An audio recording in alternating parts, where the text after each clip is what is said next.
First time kong kumain ng ganito. Bango naman siya. Ang sarap. Bakit yun nababahukan dito? Ang bango naman niya. Ha? Nakakamoy siya, oh. Tanggalin natin sa laman. Kano ang isa, kuya? 70 ang kilo. 70? Malit lang. Parang hindi ka na pupunta sa Cebu, no? Dito na lang, no? Davao ba talaga? Ay, Davao. Dito na rin ba bubuksan, kuya? Buksan sa bahay? Ay, di yun lang.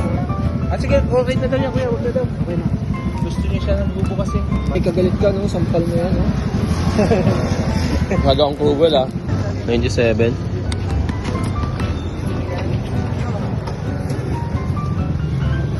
Kuya, sa Mindoro. Ikaw na nagbibenta ng ganyan, kuya, dito? Marami kayo. Oh, okay. Pero panghampas yun sa ano, sa kaaway mo. Ito lang yung prutas na ano, no? Pag binitbit mo, careful ka lang. Ang sabot ko.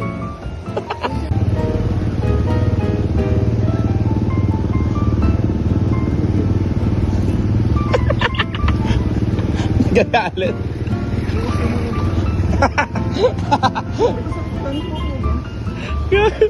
Galit na galit eh.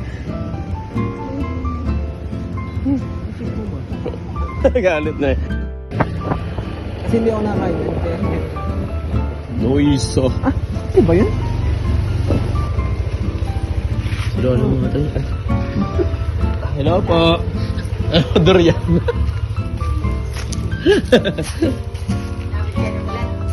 Oo. Yan mga par, kakainin na natin yung binili natin kaninang durian dito sa Mindoro. Bale, bala ko nga sana is kumain ng durian sa Davao. Pero maraming durian dito sa Mindoro. Dito na natin siya kainin. So, ang bango niya, no? Hindi ko alam kung ako lang yung nababanguhan sa amoy niya. Pero yung mga kasamahan kasi namin kanina, nababahuhan sila. Pero syempre, masarap naman ito. Bale, eto nga, hinahatin na natin kasi ang hirap yung kanina nga sa motor, di ba? Barang sakit niyang bit-bitin. Pero ito siya nga pa. Wow, ayun na. Kakainin na guys. It's my first time to eat this one. First time kong kumain ng ganito. Ba tayong isa? Bango naman siya. Ah, okay. So, may buto lang talaga siya sa gitna, tapos konti lang yung laman niya. Ang sarap.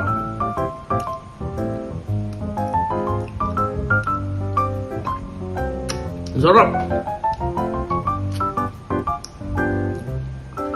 Bakit yun nababahukan dito?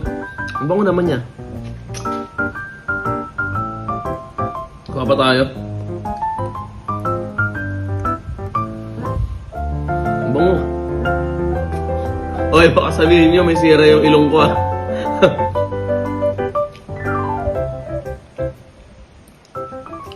Sarap pa rin ito.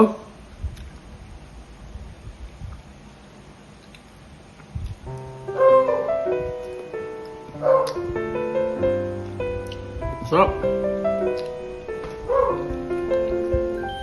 Alam ko na bakit gusto ito ng mga taga Davao. Sobrang sarap ng lasa niya eh.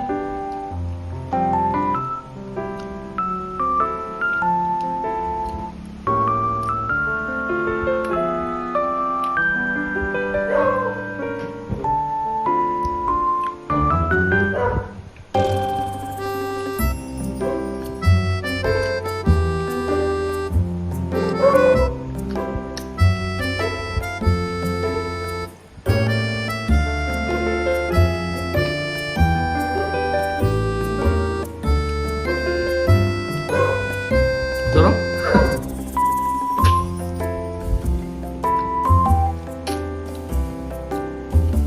Nakakain ba itong buto? Parang sarap niyang ano eh, ilaga. Meron pa dito.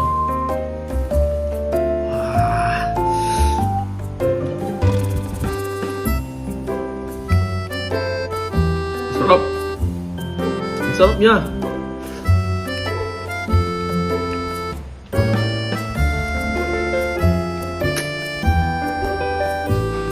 O dito lang sa ano, sa Mindoro yung ganitong... Joke lang.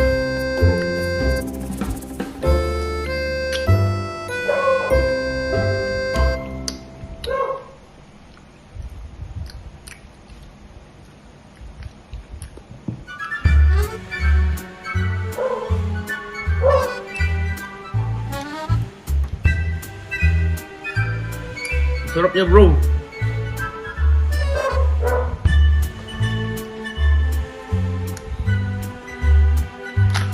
Oh, meron pa to. Ang laki! Hindi, dalawa lang pala.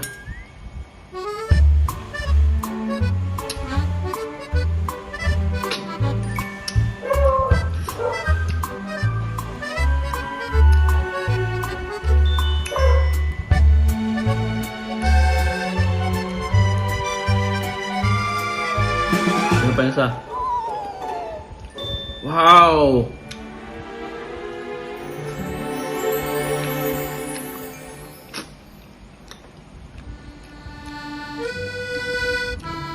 Kayo, anong experience nyo dito sa durian? Share nyo sa comment section. Sarap, ang sarap.